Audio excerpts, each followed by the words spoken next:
coverage of our teams and, ours in particular. Some great stories out there to be shared, but just a special day. I love promoting our guys, promoting our program. So thanks for all your coverage. We'll start with George in the front row. George Teague, CBS News, Texas. Coach, you've done a lot building relationships with former players at the University of Alabama. Just curious to hear, what do you think the impact it has with a coach who maybe didn't coach those guys does for your program? Well, roll tide, George. And what was the last part you were talking? So how does it impact? The development of your program. Yeah, the relationships I think are critical.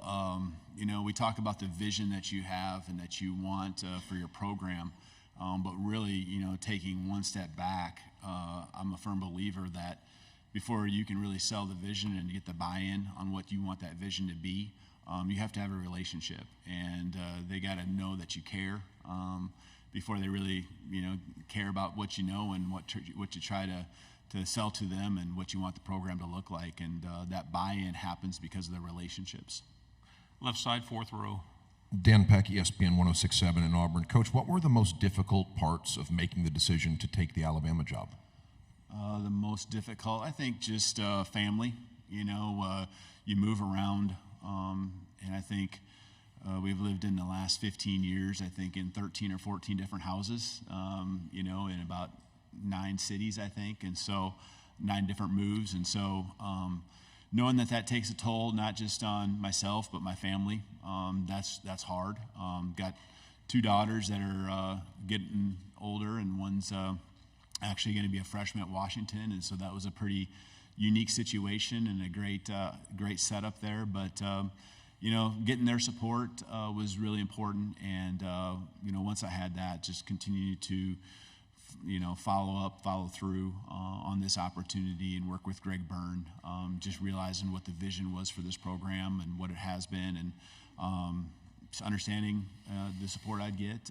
It's just made it to where I understood again why this place is special and why I wanted to be the head coach here. Right side, front row. Hey, Kalen, good morning. Zach Klein with WSB Channel 2 in Atlanta. I'm curious how far back, if at all, your relationship goes with Kirby Smart, and what can everyone expect for your first SEC game? Yeah, really, other than just the meetings here recently, it hasn't been a lot of or any interaction I've had with Coach Smart from afar. You follow the best of the best, and he's been at Alabama. He's got a great coaching history there as the head coach at Georgia. Watching the games they've been a part of. You're always trying to take from those teams that are there at the end of the year, and so nothing but respect, and I have an appreciation, I think, for the game itself and people who are trying to make the game better, and I certainly would appreciate what he's doing for our conference as one of the leaders and representing our conference when it comes to improving our game as well. Front row, left side. Good morning, Coach. Good morning. AP Stedham, AP Kelly, as we see at syndicated radio. Coach, there's 2 units. I use the term like a chorus line, the offensive line and the defensive back. How do you get them ready for the big stage on Broadway, and what are some road protocols that are important for your team? Offensive line and defensive back? Yes. Okay. I think, when it comes to those positions in our program right now, I think we made a lot of headway as far as gaining some depth. I felt, going in the spring, maybe that position was one that maybe, might be a little bit concerning when it comes to the depth experience, but the way it all really came together, we all of a sudden now have, an interior that's got a lot of experience with Parker Brailsford, Tyler Booker, Jaden Roberts, and then, getting Caden Proctor back, along with the development of Elijah Pritchett, who did a great job, Wilkin Formby, some others as well. I really feel like it's actually a strength of our team now. I felt that even at the end of spring, and now continue to see these guys work this summer. I feel even more so.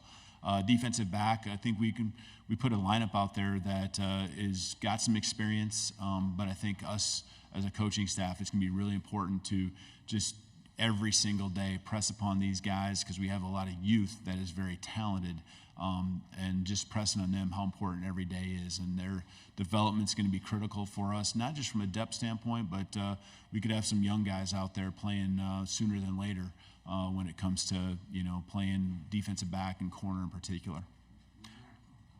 The pro.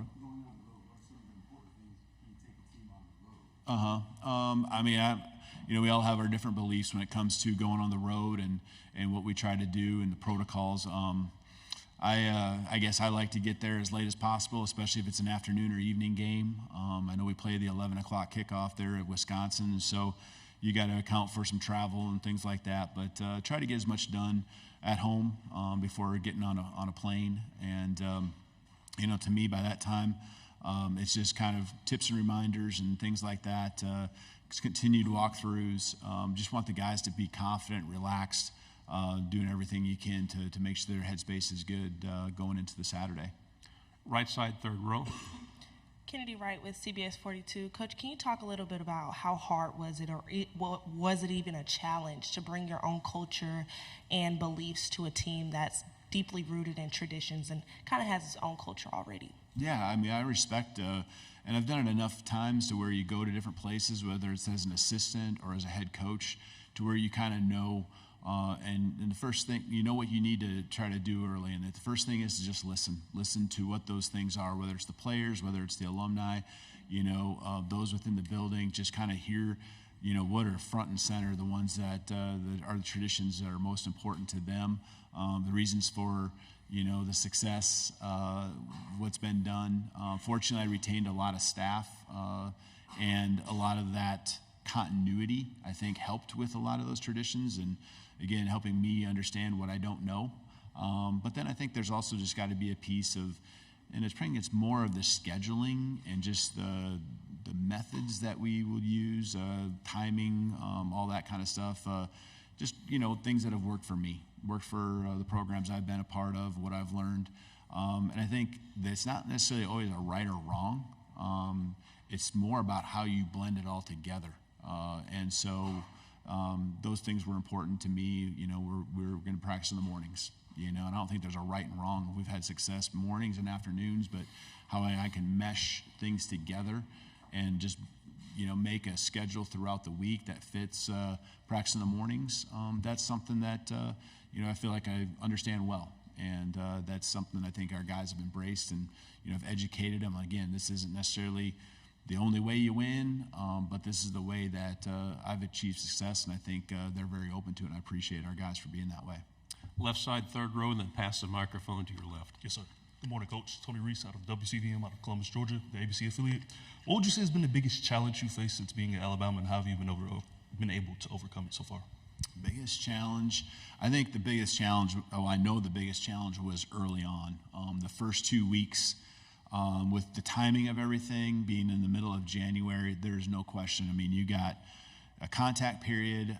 We're a 12-2 football team that went to a semifinal game. A lot of talent on our roster, highly recruited football players, and so with the portal being open for 30 days when a head coach change happens, that was intense. It really was, and you're trying to manage retention of a roster with building a staff, and the building of the staff helps with retention of the roster, but just things coming your way. A lot of bullets in the air, that I know I couldn't be more proud of our staff and our team for just working through. A lot of noise that was out there, and there was a couple guys that moved on, but for the majority of our team to stick around and stay, it was probably the toughest time, but it's one that I think has been very rewarding when it comes to us understanding who we are and appreciation for what we've been through so far here in the first 6 months. Stay on the left side, third row. Tyler Shaw with KBTX in College Station.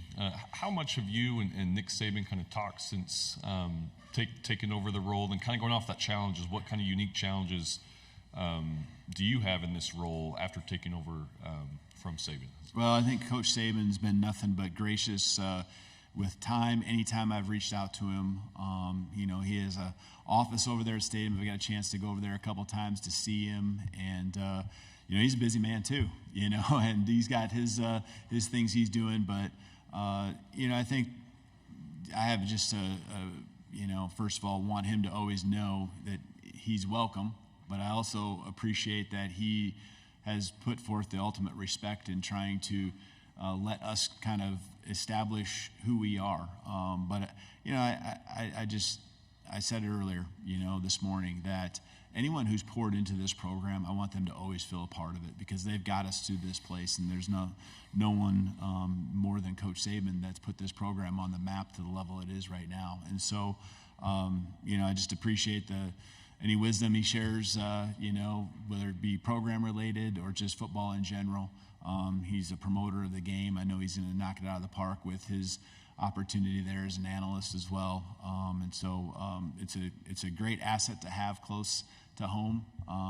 But he's been great for our staff as well. A couple of our staff members have gone over there and met with him, whether it's football related or even not football related. So nothing but appreciation for everything he's been to us so far at this point. Right side, fourth row, then pass the microphone to your right. Hey, Coach. Michael Bronner for WNSP in Mobile. You talked a lot about Jalen Milroe, and there a lot of people have been hopeful that you'll be able to help him take that next step as a passer. Of course, the season Michael Penix had for you last year. What do you think it is about your offense that allows a quarterback to be the best version of themselves? Yeah, sure. I think that there's I think, first of all, the talent of your quarterback is most important, right? You can go to drastic levels and talk about a guy who can't pass. Well, in the end, your passing game's not going to be what you want it to be. But, Jalen's super talented, when it comes to down the field throws, which are not easy. He was one of the best in the country. He and Michael both were two of the top, I think 3 or 4 in the country when it came to accuracy, efficiency, yards per attempt in some of those areas, depending on how you look at it. I think just continue to grow his game, build confidence. It's new language, verbiage that he's got to learn, directing the whole show, and knowing the things that he can do within our system without making it too complicated. That's what Michael had. And he had a few years at it, right? Because we were together at 2019, 2020. He ran the same system under Nick Sheridan at Indiana, 21. And I know there were partial seasons, but then 22 and 23 there at Washington. So he had multiple years. And so, Jalen's just pouring himself into this, learning it as fast as he can. You're never going to question the work ethic of this guy. And, from a passing standpoint, he's got the skill set, he's got the tools. And now it's just tying the footwork to the reads and the progression, knowing when to take off and run, knowing how to move the chains, believing that, hey, in each other, that if you can go through your progression, we can call those shots down the field. If it's not there and you check it down, the next time we can call it again and be confident in calling them more often than less. Right side, fourth row. Hey, Coach. Ben Bobick, Local 3 News in Chattanooga. Amari Jefferson, a kid from the Chattanooga area, stayed over from Saban's recruitment. How do you foresee using him, his playmaking ability in your offense, and has he transitioned to the college football, at least, Amari just came in this summer and extremely, talented, highly touted, just versatile. You see it with the other sports and things that he can do. I think right now, just learning the offense, learning the system. We get to work with them skill set wise during this time of the year. I get a chance to see that, and you can see that he's going to become a really good player in our program. And, at that position, we'll rotate guys in, and especially if they got a way that they can help us with different certain packages. I'm anxious to get to work with Amari here in the month of August and, get him, see how quickly he can pick things up and get out there and do some things for us. One final quick question right here on the left. Good morning, Coach. Michael Gittins, War Report, Auburn, Alabama. Can you talk about the difference in the types of defenses you had success against in the PAC and what you'll be facing week in and week out in the SEC? And, will any of those differences have an impact on your decisions to either call plays or delegate that responsibility? Yeah, from a calling play standpoint, Nick Sheridan will call the plays, and I just think Nick's a brilliant mind. We have some great staff that I know with a guy like Jamarcus Shepard. They've worked together now for multiple years, and certainly I'm, very much involved in not just the offense but the defense too. And the system is what we've built over many years, and I know Nick's extremely sharp in knowing how to go on the tangents we need to with the personnel we have to make the offense the best it can be. But that's, I think when it comes to applying it to the defenses we'll see this year, I think there's always going to be a variety. I think every conference presents a variety. The talent level here and there might be different. The strengths might be different. The styles you see, there might be more trends in one conference than another, but I think at some point throughout the season, you see almost everything. Coaches go from different sides of the countries to the others, and they institute their packages, their schemes. And so, I think having done this now over 20 years, I think I don't want to say seen everything, but I think you've seen a lot. And you know how to manipulate, defenses. You know how to, attack in the areas maybe that are weak, and how people are going to look at you, I think is as much as important as anything, and them trying to stop what you do best. And so having those little tangents that I referred to and sharp coaches like we have, that's important because as the season goes on, we'll continue to evolve our offense and had to adjust and counter the things that are coming at us. Coach, thank you very much. Wish we had more Thank time. you. Roll Tide.